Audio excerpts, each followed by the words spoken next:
Bonjour à toutes et bonjour à tous. Je suis très heureuse de vous retrouver pour une review. Voilà, ça faisait un petit bout de temps que je n'en avais pas fait. Donc là, il s'agit d'un tarot qui était sur ma liste depuis quelque temps, le manga tarot. Donc c'est vrai que personnellement, j'ai toujours aimé beaucoup les graphismes des mangas. Et donc, du coup, bon, bah voilà, j'ai craqué pour ce tarot. Alors, ce tarot, en fait, je vais je vais vous le montrer, a des particularités. Alors, déjà, je vous montre le dos. Voilà. Donc, la qualité des cartes est très bien, hein. Les cartes glissent bien. C'est des cartes qui sont un petit peu satinées. Voilà. Donc il n'y a pas trop. Je pense qu'il n'y aura pas trop de problèmes d'empreinte de doigts. Parce que quelquefois sur certains jeux, c'est vrai que c'est un petit peu la problématique. C'est un jeu qui est édité par Los Scarabeo. Donc comme tous les jeux de Los Scarabeo, vous avez un petit fascicule avec plusieurs langues, dont le français. Voilà, donc ça c'est le plus important pour nous, en tout cas. Voilà, alors donc ce jeu, en fait, il a une particularité, enfin il a même plusieurs particularités. La première particularité, donc comme vous allez le voir, vous voyez sur cette carte, je vais vous le montrer après sur les cartes, vous voyez là, le fou est une femme. Le magicien est une magicienne. La papesse, en fait, est représentée par deux hommes. Alors en fait, ce jeu, il a la particularité justement donc d'inverser les personnages masculins et féminins par rapport au tarot. Donc c'est un tarot type Raider. Donc par rapport aux autres, les personnages masculins et féminins sont inversés. Donc ça, c'est la première particularité. Après, il y a une autre particularité, c'est-à-dire qu'il y a des tonalités de couleurs. Donc là, nous sommes dans les coupes. Là, nous sommes dans les bâtons. Donc vous voyez, plutôt jaune. Mais il y en a qui sont un petit peu vert aussi, vert très pâle, mais vert jaune. Des tons rouge orangé pour les bâtons. Les deniers sont couleur vert, quelquefois voilà, un petit peu plus foncé. Et enfin, les épées sont dans des tonalités de bleu. Donc, ça aussi, c'est une particularité qu'on retrouve par contre dans d'autres jeux, mais qui, il est vrai, est quand même assez sympathique, dans le sens où bon, ça permet d'avoir un visuel immédiat de la catégorie à laquelle appartient la carte. Après, il y a encore une autre particularité à ce jeu. Donc là, par exemple, si vous prenez l'As,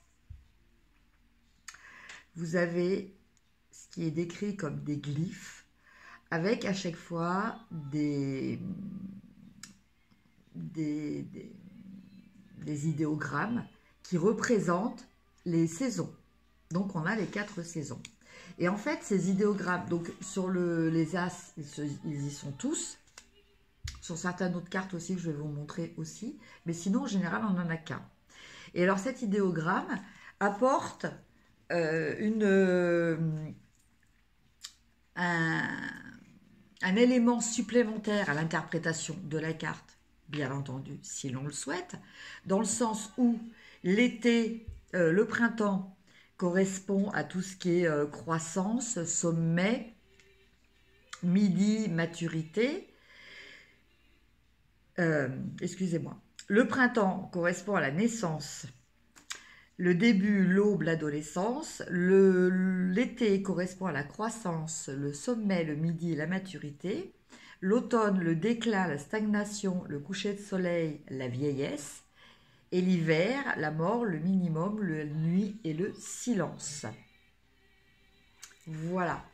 Donc, du coup, ça donne un élément supplémentaire qui peut être aussi utilisé comme élément pour préciser une date par rapport à un tirage aussi. Voilà. Alors, on va commencer à regarder un petit peu les lames majeures. Donc, là, vous avez le fou, la papesse,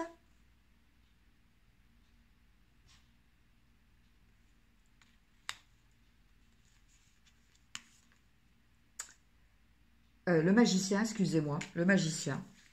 Je sais pas pourquoi j'ai la papesse, puisqu'en fait, je vois une femme. Je suis tellement conditionnée avec les sexes d'habitude, les hommes et les femmes des autres tarots. Donc là, en fait, ça s'appelle le prêtre. Et donc la papesse, c'est à partir du moment où c'est un homme.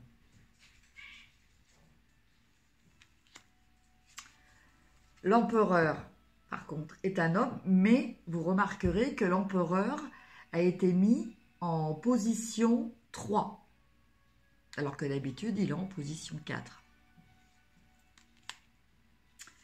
L'impératrice, donc qui du coup se trouve en position 4.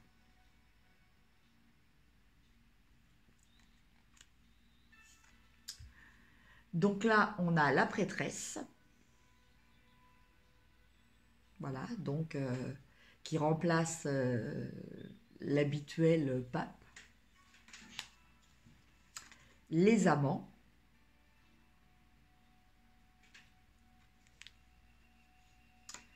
Le char.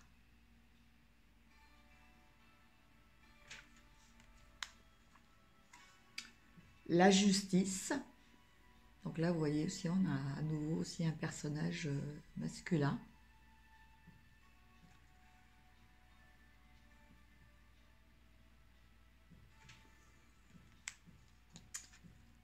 L'ermite, un personnage féminin. Vous voyez, tout est inversé. La roue. Donc là, vous voyez, dans la roue, la roue fait partie aussi des cartes où on a les 4 glyphes qui sont représentés.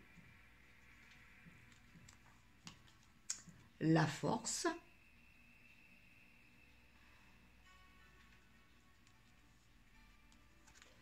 Le pendu.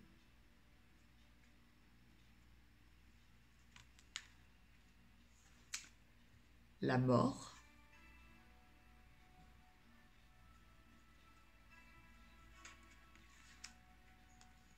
En plus d'être très belle, je trouve que ces cartes sont très parlantes quand même. Là, on a la tempérance.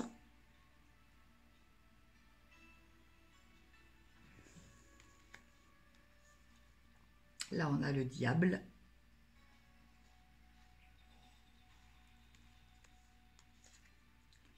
La tour.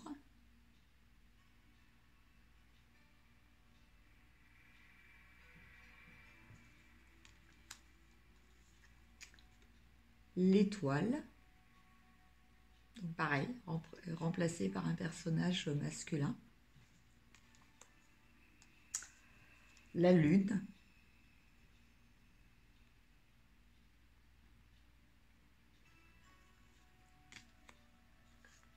Le soleil.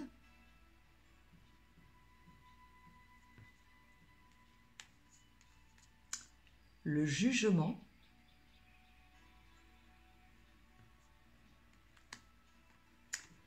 Et enfin, le monde.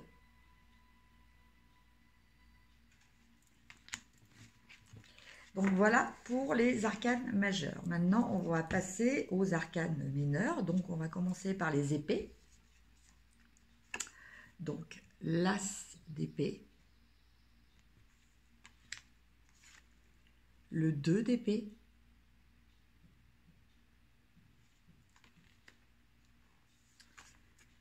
Le 3 d'épée.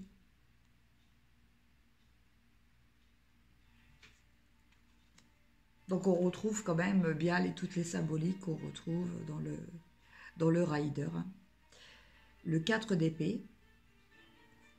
Quelquefois, quelques petites nuances, mais voilà. Le 5 d'épée. Le 6 d'épée.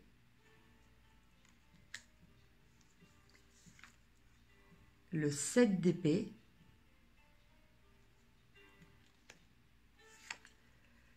Le 8 d'épée.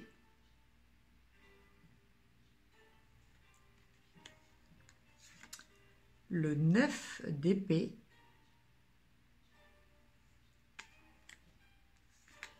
Le 10 d'épée.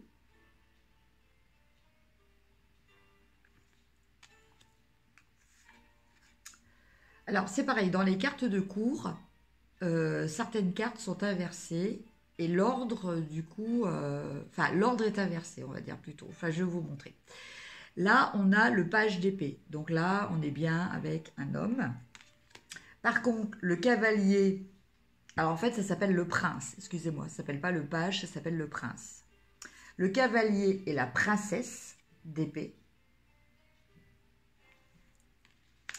Après, nous avons le roi d'épée.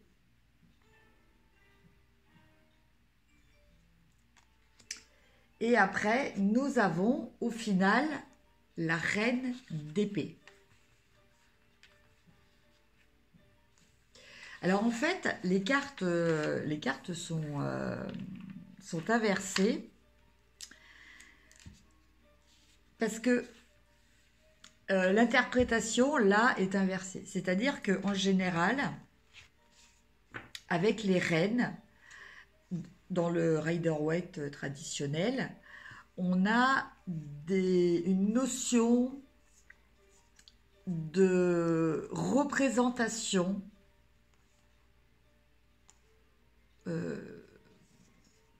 d'incarnation, on va dire, du principe dans la reine. C'est-à-dire que pour la reine d'épée, par exemple, ça va être vraiment le principe du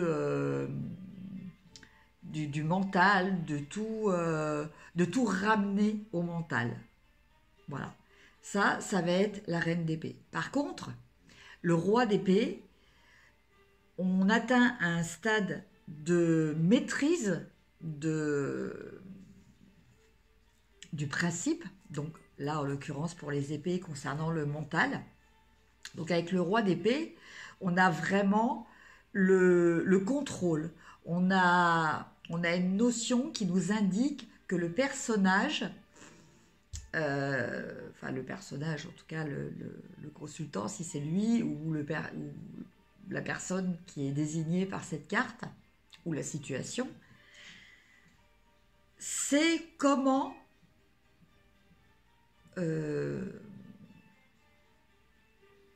comment dire,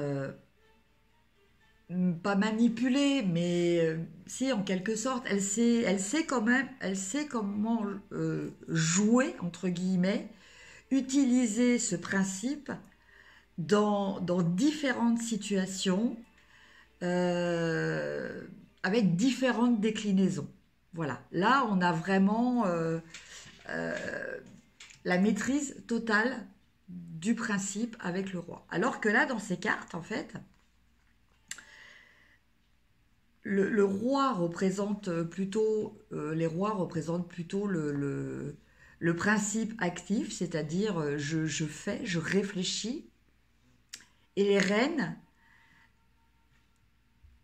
ont cette petite différence, cette petite nuance de subtilité au niveau de l'application, de l'utilisation, des circonstances d'utilisation et des variétés, des déclinaisons qui peuvent se faire avec ce principe. Voilà, j'espère que j'ai été à peu près claire. Après, nous avons les coupes. Alors, toujours pareil, les 4 glyphes qui sont représentés sur la carte de l'As, le 2,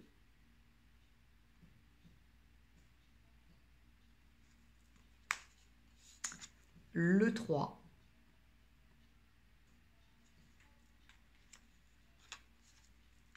le 4 de Pentacle,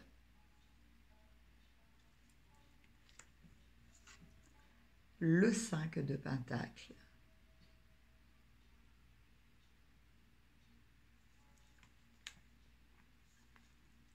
le 6,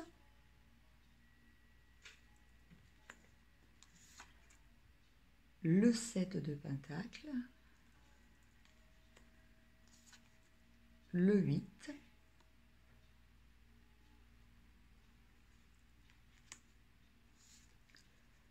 le 9,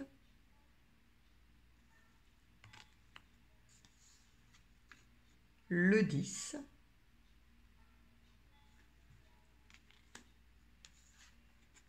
donc là le prince, donc le prince là lui c'est la découverte, hein. On retrouve le même principe quand même que dans les Rider-Waite traditionnels. Là on est dans la notion de découverte. Avec la princesse, on est dans la notion d'expérimentation, justement, de ce principe. Donc la mise en pratique, après en avoir pris connaissance avec le page.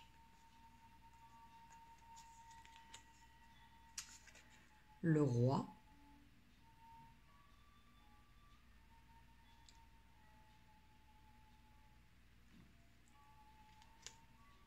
Et enfin, la reine de denier.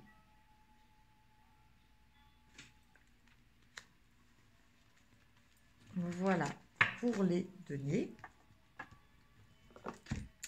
Maintenant, les bâtons. Donc, comme je disais tout à l'heure, hein, des teintes rouges. Puisque là, on est avec aussi l'élément feu. Hein. Ça correspond quand même aussi au niveau couleur. Nous avons le 2 de bâton. Donc, qui constitue la carte, enfin une des cartes de la boîte. Hein.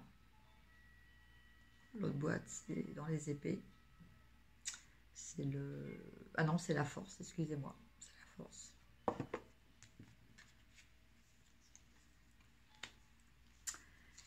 Le 3 de bâton.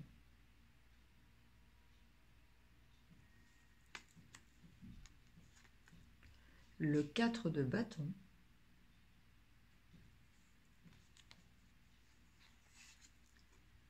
Le 5 de bâton.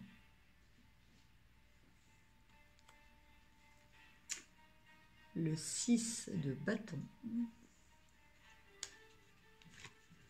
Le 7. Donc là, on a quand même beaucoup de personnages féminins.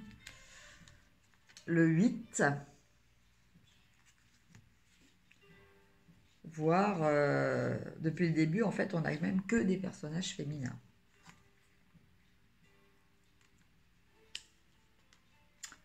Le 9.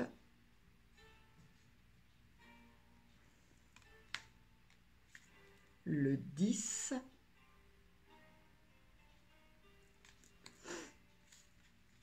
Le page. Donc là, voilà, on a le premier homme. Enfin, le prince plutôt, excusez-moi, le prince de bâton, la princesse de bâton, donc l'équivalent du cavalier en fait. Hein. Le roi, le deuxième homme du jeu. Oups. Et enfin, la reine de bâton. Très très jolie avec sa robe, avec les papillons. Voilà, et sa boule de feu dans la main.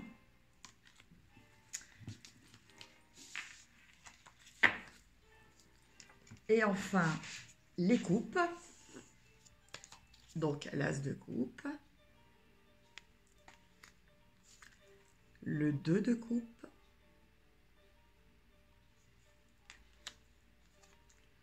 Le 3 de coupe. Donc là, c'est des personnages qui sont un petit peu ambivalents, quoi. On ne sait pas trop si ce sont des hommes ou des femmes, en fait. On dirait des hommes déguisés en femmes, en fait.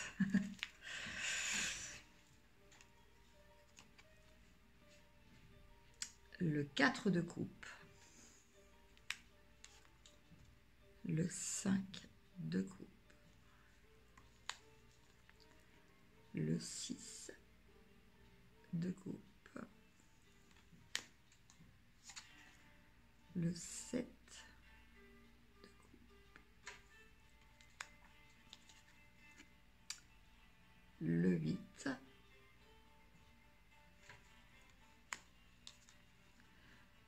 le 9,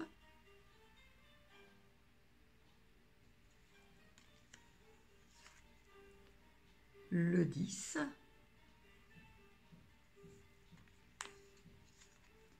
le prince de coupe, la princesse,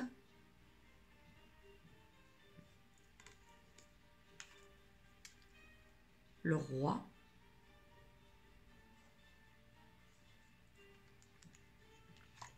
et enfin la reine de coupe.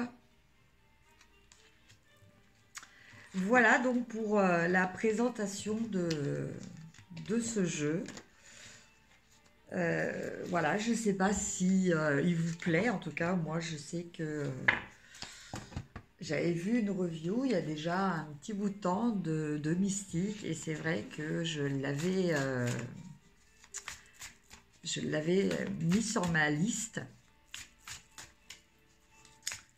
Donc là, on va tirer une carte pour voir un petit message. Donc, pour les personnes qui regardent la vidéo le jour J, voilà, ce message est pour vous. En tout cas, quelque chose dans le message est pour vous. Voilà, selon le principe de synchronicité.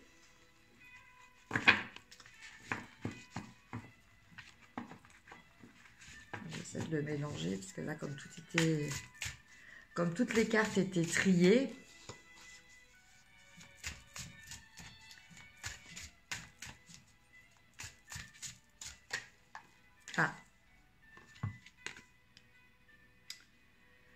donc là, on a la carte du chariot. Enfin, la carte, oui, du chariot.